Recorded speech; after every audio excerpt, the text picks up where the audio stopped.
آدمی کا دل جب ٹیڑھا ہوتا ہے تو پہلے پاؤں پھسلتا ہے، پھر عقل پھسلتی ہے، اور پھر وہ آدمی ہدایت سے محروم ہو جاتا ہے۔ اس لیے یہ دعا مانگنے کا اہتمام کرو تو انشاءاللہ پاؤں بھی نہیں پھسلیں گے، عقل بھی نہیں پھسلے گی، دل بھی ٹیڑھا نہیں ہوگا۔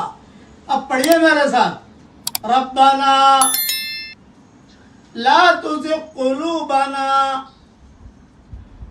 بعد اذ ہدیتنا وہب لنا من لدنک رحمہ انک انت الوہاب۔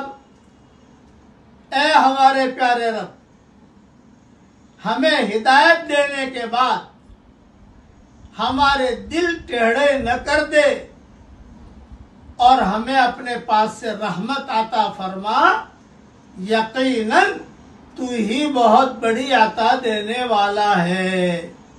سورہ آل عمران آیت نمبر 8۔ اللہ تعالیٰ پاؤں کے پھسلنے سے بھی ہماری حفاظت فرمائے، اور عقل کے پھسلنے بھی اللہ حفاظت فرمائے۔